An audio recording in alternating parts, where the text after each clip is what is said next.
অসমৰ বানপানীক লৈ ইমান দিনে বিজেপি চৰকাৰে কি কৰিলে? অসমৰ বানপানীক লৈ শ্বেতপত্ৰ প্ৰকাশ কৰক হিমন্ত বিশ্ব শৰ্মাই।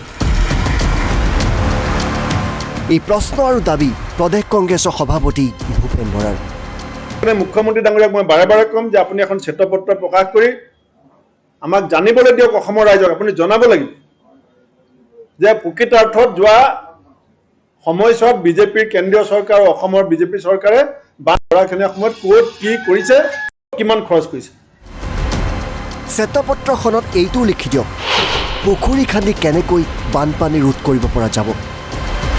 যে এই যে পুখুৰী খনাৰ কথাটো কৈছে, পুখুৰী ক'ত খান্দিব, কিমান চাইজৰ পুখুৰী হ'ব, আৰু পুখুৰীয়ে বানপানী গৰাখহনীয়া সমস্যাটো কেনেকৈ সমাধান কৰিব। আপোনাক মই যি হোৱাইট পেপাৰৰ কথা কৈছোঁ তাত আপুনি এইটোও লিখক যে আমাৰ নেক্সট ফাইনেল স্থায়ী বা দীৰ্ঘম্যাদী সমস্যা সমাধানৰ কাৰণে পুখুৰী আমি এই ধৰণৰ চিন্তা কৰিছোঁ। কংগ্ৰেছৰ অভিযোগ, কেন্দ্ৰৰ পৰা বানপানীৰ বাবে টকা অনাত ব্যৰ্থ হৈছে চৰকাৰখন। কেন্দ্ৰ সৈমান কৰিবলৈ সৰ্বদলীয় প্ৰতিনিধি প্ৰেৰণ কৰক। দিল্লীৰ চকুত চকুত হৈ ৰাজহাৰ পোন কৰি কথা ক'বলৈ আহ্বান ভূপেন বৰাৰ। কিন্তু মূল কথাটো হৈছে ৰাজ্যখনৰ মুখ্যমন্ত্ৰীগৰাকীয়ে কেতিয়াও মূল বিষয়টোৰ পৰা ফালৰি কাটি যদি মথাউৰি খলনায়ক সাজি যদি ৰাজ্যবাসীক বিভ্ৰান্ত কৰিবলৈ চেষ্টা কৰে, এইটো আমাৰ জাতীয় দুৰ্ভাগ্য হিচাপে পৰিচিত হ'ব। কাৰণ আপোনাক ৰাইজে নেতৃত্ব দিছে দিল্লীৰ চকুত চকুত হৈ ৰাজহাৰ পোন কৰি বুকু ফিন্দাই প্ৰধানমন্ত্ৰীক কথাটো বুজাই আপুনি যে ২৬৪০ কোটি টকাৰ জেগাত যে ৪৪ কোটি টকা পাইছে, এই কথাটোত আপুনি কেনেকৈ সফল হ'ব। তাত আপুনি যদি অকলে নোৱাৰে, আপোনাৰ কথা যদি দিল্লীয়ে নুশুনা হৈছে, মই অসম বিধানসভাৰ অধ্যক্ষকো দাবী জনাম যে অসম বিধানসভাৰ অধ্যক্ষই এটা অল পাৰ্টি ডেলিগেশ্যন লৈ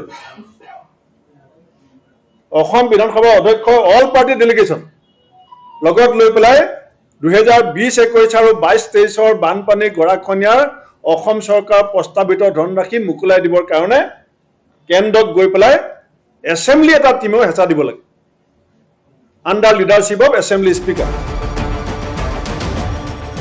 অসমত এইবাৰ বানপানীয়ে ভয়ংকৰ ৰূপ ধাৰণ কৰিছে। বহু লোকে প্ৰাণ হেৰুৱাইছে এইবাৰৰ বানপানীত। ভূপেন বৰাৰ অভিযোগ, মথাউৰিক দোষ দি দায়িত্ব সামৰিছে হিমন্ত বিশ্ব শৰ্মাই। ৰাজ্যখনৰ মুখ্যমন্ত্ৰীগৰাকীৰ এটা কথাই আমাক অত্যন্ত চিন্তিত কৰি তুলিছে যে তেখেতে মাথাউৰিবিলাকক খলনায়ক সজাই অৰণ্য ৰোধন কৰিবৰ কাৰণে চেষ্টা কৰিছে। মাথাউৰিক যদি আমি বানপানী সমস্যাৰ কাৰণে খলনায়ক সজাব বিচাৰোঁ, গুৱাহাটীৰ পৰা জিতুমণি দাস, NB নিউজ।